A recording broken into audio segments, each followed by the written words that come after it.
might make a start. Yep. First of all, thank you everyone for coming tonight.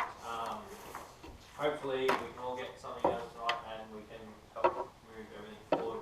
Before we start more formal things, we've got Mrs. Kubi here as part of the admin team, and Mr. Derek Bartels, and Mr. Taylor's here as well. Sorry. It's Mrs. Fong. She's just checking up on me. Checking up on Yeah. you. Also, we are recording tonight as part of our flip learning, which we'll explain a little bit later on. We will make this accessible for all of the parents within the class. So the camera's down the back, and if you don't want to be part of that when that gets published, just let us know. We can try and make sure that happens. So yeah, if you don't want to be uploaded onto the internet. So before we start, we'll just open with a word of prayer.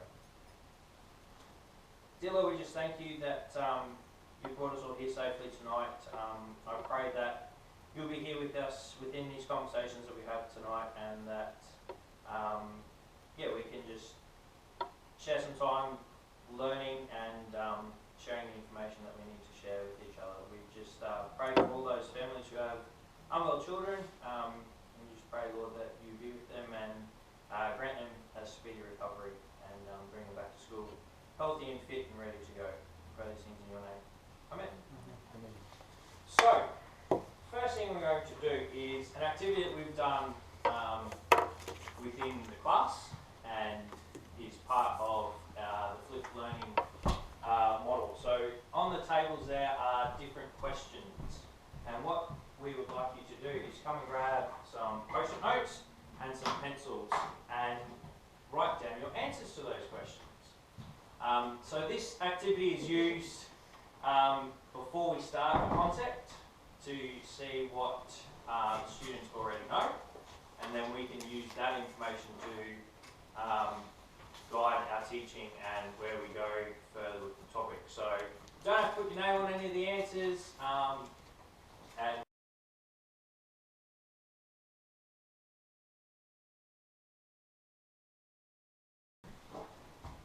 Alright, so I'm going to actually talk to you guys about what we're doing in here in our classroom this term. And just to make it clear too, we're not starting our video lectures at home until next term at the earliest, because we're just trying to kind of ease our way into what we're actually doing. So basically, to give you a quick background to why we are actually doing this, Tim and I have actually been to 3 different schools over 18 months, so this isn't a whiplash decision. It's something that we've been thinking about for nearly 2 years. We actually went to Sydney, started this year, some people might remember, to have a look at what they are doing down there. And the thing that we really noticed with all the children when we saw them in the schools was the engagement. They were excited, they wanted to learn, they wanted to be there, and they were enjoying what they were doing. And it was noisy, which we're not used to as teachers. You know, you walk into a classroom and you expect it to be quiet, but these classrooms were noisy and loud, and they're actually talking about what they were supposed to be talking about. They were talking about the content and what they were learning. So we want our classroom to be like that. We want them to have passion, and we want them to be here. And I think the thing we need to think about as well is that we're actually preparing your children for jobs that haven't been created yet. You know, in 15 years' time, there's going to be jobs we don't even know about yet. So we're trying to prepare them for that as well as we can without knowing what they're actually going to be doing. So we are working with a model called the SAMR model, which basically says that there's no point using technology if it's not going to redefine what we do. So and modify what we do as well. So I know in the early days of our iPad program, we used it as a substitution. So instead of using a textbook, we used the iPad. Instead of using our writing books, we used an iPad. But we're now actually working towards our modification stage, where we're actually getting the kids to create things that they can't create without an iPad, without technology. But it is important to remember too that we don't use iPads all day, and we don't use iPads for every single thing either. We still do writing, we still use our maths textbooks. So get kids to create art pieces and things like that too. So basically in our classroom right now, we've only just started using this idea of flipped learning. And basically it all happens at school still. So your kids are still doing their normal traditional homework, as you already know. And we're doing everything in the classroom at the moment to do with flipped learning, so that your children kind of get a feel for what they actually have to do, so that when we do eventually go to those video tutorials at home, they already know what to do. You don't have to teach them how to, and you don't need to teach them how to do it as well. So at the moment, what we've been doing lots of is video tutorials. So at the moment I've recorded a few of them, and the kids often watch them at the start of a lesson. They can watch it multiple times, and they can go and do their work, or if they need that extra support, they can come and ask for help. It's the idea of a teacher as a guru rather than a lecturer. So the traditional model of standing at the front, lecturing from the whiteboard, and then saying, do you have any questions, do your work?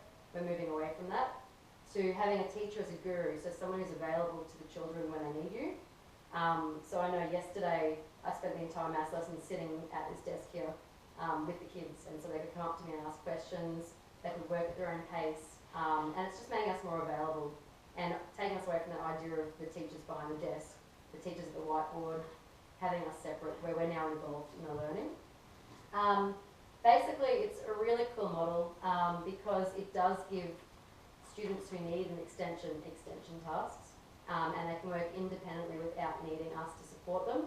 But it also means that students who are struggling get more support because we are more available during class time to actually sit down with them, help them in small groups or individually, and just allowing us to roam around as well and to kind of see what everyone's doing. When we go on to the next slide, we will be talking about the matrix. I might just go onto this one. So most people should have seen our project matrix for this term. There are handouts of it up the back if you haven't seen it or if you'd like another copy. But basically for all of our science and English lessons, we've gone towards a thing called project-based learning. So the tasks that are green are compulsory, they have to do them. And they have to do those ones first before they can actually go into anything else. So basically, each task has a point system. So basically the harder the task, the more points they get, or the more time consuming, the more points they get. And basically when they finish a task, they have to come and have a teacher interview. So at the moment it's mostly myself on my days. So the kids come and see me and say, hey, Ms. Podlick, I'm finished. I'll have a look at their work, have a chat about how they can improve before they actually hand it in. And then once I've approved it, I mark it into a record book, and they're allowed to actually fill in stepping stones on the matrix trackers. So you can see that a few kids have already earned a few points by completing tasks. And basically we've talked about rewards. And so once they get to the demonstrating level, which is the yellow stepping stone, they will be allowed to participate in a celebration day in week 10. So basically all they have to do is get to the demonstrating level to basically participate, and they get to choose what they do on that day, and it's really, I suppose, adding ownership back onto their own learning. So they want to get to that demonstrating level. You should see today, I can't remember who it was, but basically saying, I need to finish this task so I can get to the celebration day.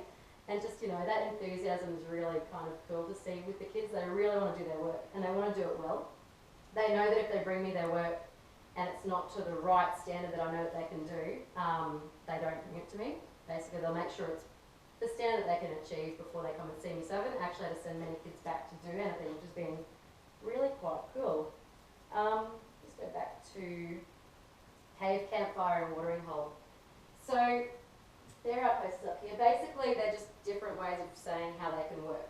So they can either work as a cave, which means they're by themselves. They can work as a campfire, which means they're in a pair. Or they can work as a watering hole, which means they're in a group of 4 or a few more. They're only allowed to do those types of ways of working, depending on what the matrix actually tells them to do. So you can actually see on the matrix, here we've got a campfire, so they're allowed to work in groups of 2 to do this activity. A cave, so they have to do that by themselves. So it kind of eliminates, children who don't like working in a group, they can work individually, that's fine. Or children who kind of need that group interaction can actually pick the activities where they're working with someone. Obviously, sometimes we will encourage them not to work as a watering hole, depending on how social they are. But basically, they get to pick how they work. So I know for myself, I am a creative person, so I don't like facts and information. So I wouldn't pick a task from there if I didn't have to, but obviously there's green, so I would. So basically, I would like to make things, So, or I like to make and listen to music. So I had one of the boys in the class today write a rap and record it about the solar system. And he did that in one lesson and it was fantastic. But he's still demonstrating his knowledge and his understanding of the solar system. So we're allowing kids to have a bit of freedom in what they do, but they don't think that they're learning and they don't think that they're actually being assessed. But the entire time you can see their knowledge and their understanding through what they're actually producing. And it's really, like I said, and I keep saying, it's awesome to see their enthusiasm as we do it. And they always ask if they can we work on our matrices this afternoon? And that's just really cool to have that enthusiasm. Bethany Flipped. So this is our website that we have created for Year 5 this year. And you actually all have access to that and it's in your handout. So the link is there. Basically, we'll be posting things about what we're doing in the classroom on here. So you can see there's a notice about tonight. There's also the letter that we're sending home with you and also the handout, as well as important information. So there's a few dates on our calendar that the students can see too. So already today they're saying, oh, our iBooks are due in less than a week. You know, they can visually see when things are due so they can actually organise themselves as well. And same with September. We've also marked in school holidays because they're important. And as well as that, we have photos of what we've been doing in the classroom as well. So they kind of think it's cool when they see themselves on this website. So it's, yeah, really, really cool. So at the top, basically, for example, today for science, so there's a science link at the top. And like I said, you guys can access every single thing on this internet site, including video tutorials that I've recorded and put on the website. I know Tim's put a few things up there as well. And the internet's going to be really slow now. There we go. Alright, so basically, you can download that matrix that I showed you before. You can see dates when things are due. And as well as that, there's also task sheets which actually explain what the students have to do for different activities. And as well as that, down the bottom, there are some YouTube links the kids can watch about what we're learning and some tutorials. So one of the activities they have to do as part of the compulsory content is they have to make a diorama. So basically, rather than me explaining 27 times individually how to make a diorama, I just say go to Bethany Flipped and have a look at the tutorial. And if they have any questions, then they can come and ask. But I've actually found the diorama one. I haven't had any questions because they know straight away what they need to do. They can watch it again. So yeah, that's been really effective. So with video tutorials, I really don't like my voice. So I hate recording video tutorials, but it's one thing that I'm really aiming to do with this book learning idea. So this is our maths page. So this page actually contains videos of content that we've covered this term, which is really useful for things like homework at the moment. So if you're not sure how you're meant to be solving maths problems because there's so many different ways to do them, it's probably a good idea to come to this page, the maths one, and check out the different ways that we're working in the classroom. So there's also videos of me as well, for other topics as well. So please go there and use it. It is there for everyone to use. So, you know, we've put in lots of effort to this site. So I'm sharing that one across schools. Oh, don't do that. But yeah, so basically, please use it. It's there for you guys to use as well as the students.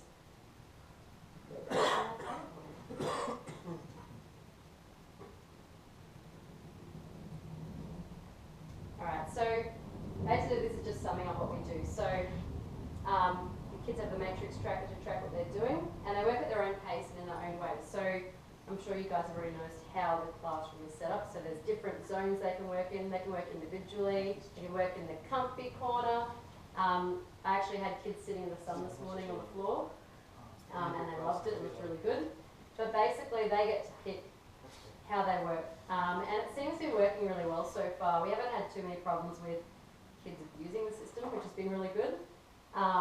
I think because they have that motivation to get it done, because I know that there are rewards, but also, I don't know, they just like creating things and doing things, which has been really cool. So, on that note, we're going to do the activity again with the post-it notes, but this time we'd like to see what you guys know now after tonight's session. So if you could grab some sticky notes and write some new answers, yes, and put them above big questions, that would be fantastic. And I'll give you about 5 minutes to do that.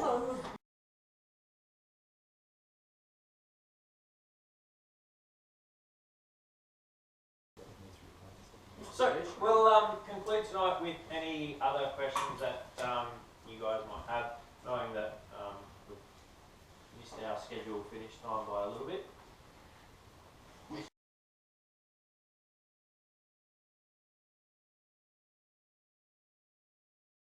Okay, at the moment we're actually doing this as a professional development project with the hope of it continuing. So we have to assess that it's actually working so that we can actually continue it. So basically we're doing a lot of surveys, looking at their reports at the end of this term. What else are we doing? Video observations. We're doing a lot. Yeah. Parent surveys Parent as surveys, well. yeah. So getting your feedback as well. Mm. We'll try and keep them short and sweet Yes. because we know everyone's fine for and those sorts of things as well. But Yeah. definitely our goal is for it to continue. Obviously we can't With different teachers though. we because can't you want control to what survey each teacher. what the next teachers do, but we're trying to encourage them to They are take this keen, model. Yeah. so just so you all know, they are keen to learn what we're doing, which is really, really positive. So And what we've found in other schools too, in that situation, if other teachers can see the benefits, it's not about just saving teacher time and using it differently, but if they can see the benefits to learning for their students, they'll ask a lot of questions about how could we do it. And from our point of view, supporting schools, we try to push that quite a lot and share that. I just wondered if it is very, very beneficial, then you hit grade 6 and go back to the old way, you used to get the ball. Well, these guys will just have to go through to the next class. yeah, they're gonna get in there anyway and go, we want to do it this way. So peer pressure. But it's like, sorry, can I say something? Yeah. Yep. It's like anything that comes new to the school. It has to be something that's gradually taken in across the year levels. And that's something that, will be considered looking at which teachers are going to be at which year level. That would be absolutely something that would be looked at for next year. It's not assuming that it's going to stop here because the teachers are here.